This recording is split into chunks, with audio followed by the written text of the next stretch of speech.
Chapitre 20. Pour parer au danger qu'aurait entraîné l'exécution de cette menace, M. Linton me chargea de conduire l'enfant chez son père de bonne heure sur le poney de Catherine.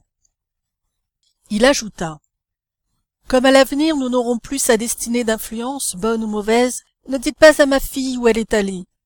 Elle ne peut plus désormais avoir de relation avec lui, et mieux vaut qu'elle reste dans l'ignorance de son voisinage. Elle pourrait en être troublée et tourmentée du désir de faire visite à Hurlevent.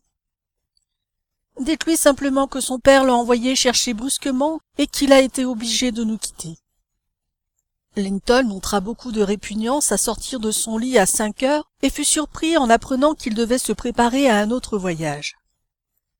Mais j'adoucis la chose en lui expliquant qu'il allait passer quelque temps avec son père, M. Heathcliff, qui, dans sa grande envie de le voir, n'avait pas voulu différer ce plaisir jusqu'à ce qu'il fût tout à fait remis de ses fatigues. « Mon père ?» s'écria-t-il étrangement perplexe. « Maman ne m'a jamais dit que j'avais un père. Où habite-t-il ?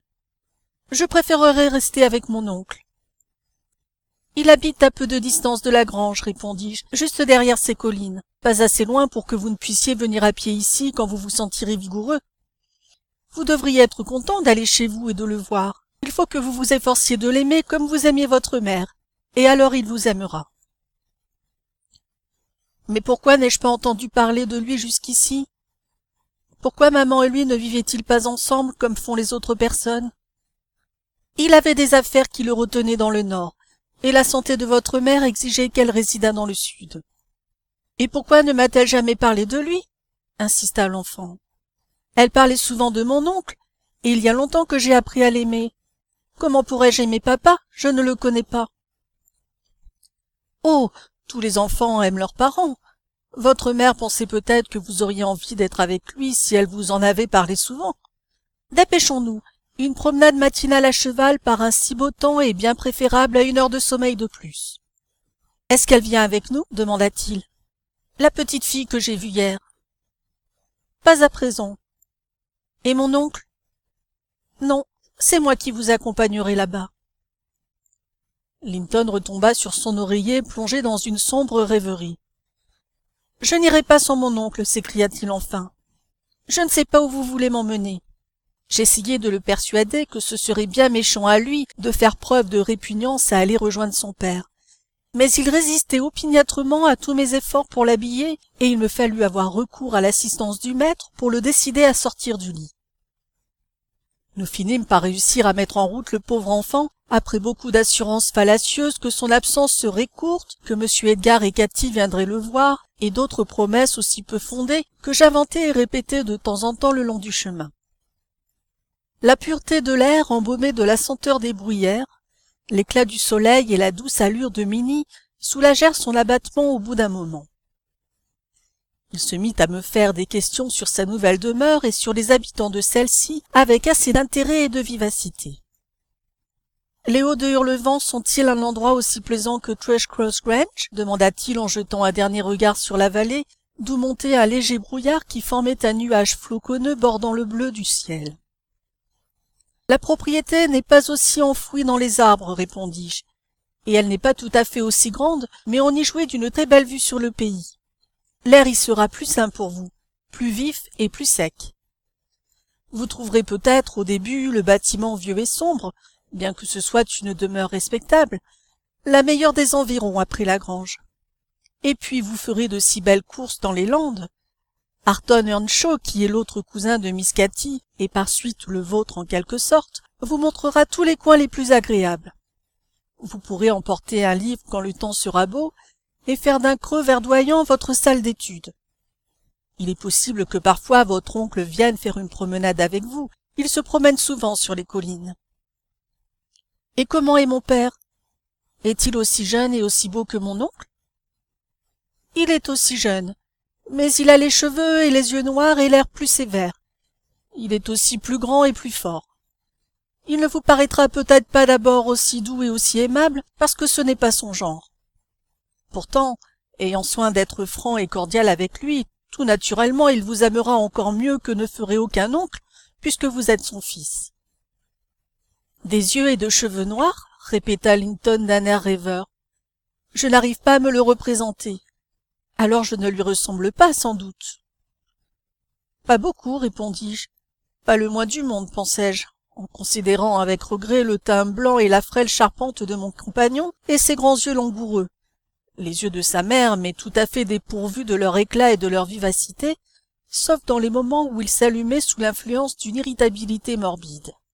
« Comme c'est curieux qu'il ne soit jamais venu nous voir, maman et moi, » murmura-t-il. « M'a-t-il vu? S'il m'a vu, c'est quand j'étais un bébé. Je ne me rappelle absolument rien de lui. » Mais, Master Linton, 300 miles font une sérieuse distance, et 10 ans paraissent bien moins longs à une grande personne qu'à vous. Il est probable que M. Heathcliff se proposait chaque été de venir, mais qu'il n'a jamais trouvé une occasion favorable. Et maintenant, il est trop tard.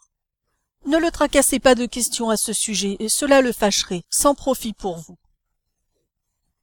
Le jeune garçon resta plongé dans ses méditations pendant le reste de la route, jusqu'au moment où nous nous arrêtâmes devant la porte du jardin de la ferme. Je tâchai de saisir ses impressions sur son visage.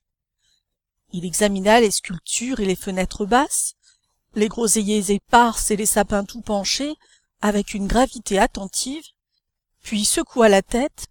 Ses sentiments intimes désapprouvaient complètement l'extérieur de sa nouvelle demeure. Mais il eut le bon sens de différer ses plaintes. Il pouvait y avoir une compensation à l'intérieur. Avant qu'il mît pied à terre, j'allais ouvrir la porte. Il était 6h30. Le déjeuner venait de prendre fin, la servante débarrassait et essuyait la table. Joseph se tenait debout près de la chaise de son maître et lui racontait quelque histoire à propos d'un cheval boiteux. Hareton se préparait à aller au foin. « Hé, Nelly !» dit M. Heathcliff en m'apercevant. « Je craignais d'être obligé de venir chercher mon bien moi-même. Vous me l'avez amené, n'est-ce pas? Voyons ce que nous pourrons en faire. » Il se leva et se dirigea vers la porte. Hareton et Joseph suivaient, pleins de curiosité. Le pauvre Linton jeta un regard effrayé sur ces trois visages. « Sûrement, » dit Joseph après une grave inspection, « qu'il a fait un troc avec vous, maître, et que c'est sa fille que v'là. » Heathcliff, ayant fixé sur son fils un regard qui le couvrit de confusion, laissa échapper un rire méprisant. « Dieu! Quelle beauté! Quelle ravissante, quelle charmante créature! » s'écria-t-il. « On a dû le nourrir d'escargots et de petits laits, hein, Nelly? Oh, le diable m'emporte! Mais c'est encore pis que ce que j'attendais. Et le diable, c'est que je n'espérais pourtant pas grand-chose. » Je dis à l'enfant, tremblant et tout déconcerté, de descendre de cheval et d'entrer. Il ne comprenait qu'à demi la signification des paroles de son père et ne savait pas bien s'il en était l'objet. À vrai dire, il n'était pas encore certain que cet étranger rébarbatif et sarcastique fût son père.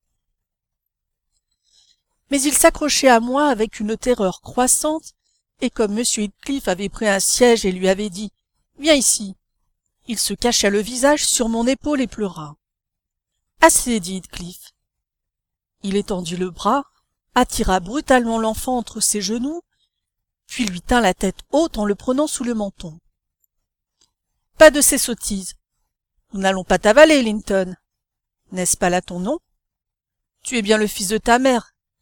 Par où tiens-tu de moi, poulailler piailleur ?» Il enleva la casquette de l'enfant, repoussa ses épaisses boucles blondes, tâta ses bras grêles et ses doigts effilés. Pendant cet examen, Linton avait cessé de pleurer et levait ses grands yeux bleus pour inspecter son inspecteur. « Me connais-tu » demanda Heathcliff après s'être convaincu que ses membres étaient tous également frêles et faibles. « Non, » dit Linton, dont le regard refléta une peur irraisonnée. « Tu as entendu parler de moi certainement. »« Non, » répéta-t-il. « Non? Quelle honte pour ta mère de n'avoir jamais éveillé en toi la piété familiale à mon égard. Eh bien, tu es mon fils, je te l'apprends. Et ta mère a été une drôlesse de te laisser dans l'ignorance de ce qu'était ton père. Allons, ne rejame pas et ne rougis pas, bien que ce soit déjà quelque chose de voir que ton sang n'est pas blanc. Sois bon garçon et nous nous entendrons. Nelly, si vous êtes fatiguée, vous pouvez vous asseoir, sinon retournez chez vous. Je parie que vous allez raconter ce que vous avez vu et entendu aux zéros qui habitent à la grange, et cet être-ci ne se calmera pas tant que vous resterez près de lui. Bien, répondis-je. J'espère que vous serez bon pour l'enfant, monsieur Heathcliff. Autrement, vous ne le conserveriez pas longtemps. Et c'est votre seul parent sur la terre, le seul que vous connaîtrez jamais, ne l'oubliez pas. Je serai très bon pour lui, soyez sans crainte, dit-il en riant. Seulement, personne d'autre ne doit être bon pour lui. Je suis jaloux d'avoir le monopole de son affection. Et, pour commencer mes bontés, Joseph, apportez à déjeuner à ce garçon. Arton, infernal idiot, va-t'en à ton travail. Oui, Nelly, ajouta-t-il quand ils furent partis. Mon fils est l'héritier présomptif de la grange, et je ne désire pas qu'il meure avant que je ne sois assuré de recueillir sa succession. En outre, il est à moi, et je veux jouir du triomphe de voir mon descendant propriétaire légitime de leurs biens. Mon enfant donnant des gages à leurs enfants pour labourer les terres de leur père. C'est la seule considération qui puisse me faire supporter ce petit drôle. Je le méprise en lui-même et je le hais pour les souvenirs qu'il me rappelle. Mais cette considération est suffisante. Auprès de moi, il est en sûreté et sera l'objet de soins attentifs, tout autant que l'enfant de votre maître auprès de son père. J'ai là une chambre très bien meublée pour lui. J'ai engagé également un précepteur qui doit faire 20 miles 3 fois par semaine pour venir lui enseigner ce qui lui plaira d'apprendre. J'ai ordonné à Arton de lui obéir. En bref, j'ai tout arrangé en vue d'en faire un supérieur et un gentleman au milieu des gens avec qui il vivra. Je regrette toutefois qu'il mérite si peu toute cette peine. Si je souhaitais quelque bonheur en ce monde, c'était de trouver en lui un objet digne d'orgueil, et ce misérable pleurnicheur à face blême m'a cruellement déçu. Pendant qu'il parlait, Joseph était revenu apportant un plat de porridge au lit. Il le plaça devant Linton, qui se détourna de ce mets rustique avec un regard d'aversion et affirma qu'il ne pourrait le manger. Je vis que le vieux serviteur partageait tout à fait le mépris de son maître pour l'enfant, bien qu'il fût obligé de n'en rien laisser paraître, car il était clair que Heathcliff voulait voir son fils respecté par ses inférieurs. « Vous ne pouvez point le manger ?» répéta-t-il en scrutant curieusement le visage de Linton et en baissant la voix de peur d'être entendu plus longtemps. « Mais Master Arton, il n'a jamais rien mangé d'autre, quand c'est qu'il était petit. M'est avis que ce qui était bon pour lui doit être assez bon pour vous. »« Je ne le mangerai pas, » répondit Linton d'un ton hargneux. « Remportez cela. » Joseph saisit le plat avec indignation et nous l'apporta. « C'est-il qu'il y a quelque chose de mauvais dans ces aliments-là » demanda-t-il en fourrant le plat sous le nez de Heathcliff. « Qu'y aurait-il de mauvais » dit celui-ci. « Eh ben, votre précieux gars, il dit qu'il ne peut point les manger. Mais je croyons que c'est naturel. Sa mère était tout juste comme ça. Nous étions quasiment trop sales pour sommer le grain qui devait faire son pain. » « Ne me parlez pas de sa mère, » dit le maître avec irritation. « Donnez-lui quelque chose qu'il puisse manger, voilà tout. Quelle est sa nourriture habituelle, Nelly ?» J'indiquai du lait bouilli ou du thé, et la femme de charge reçut des instructions en conséquence.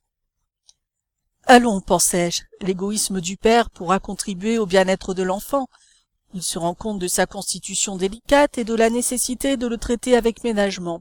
Je vais consoler monsieur Edgar en lui faisant part du tour qu'a pris l'humeur de Heathcliff. N'ayant pas d'excuse pour m'attarder plus longtemps, je m'esquivai pendant que Linton était occupé à repousser timidement les avances d'un chien de berger amical. Mais il était trop sur le qui-vive pour qu'on pût le tromper. Au moment où je fermai la porte, j'entendis un cri et ces mots répétés avec frénésie. « Ne me quittez pas! Je ne veux pas rester ici! Je ne veux pas rester ici !» Puis le loquet se souleva et retomba. On ne lui permettait pas de sortir. Je montai sur Minnie et lui fis prendre le trot. Ainsi finit ma brève tutelle.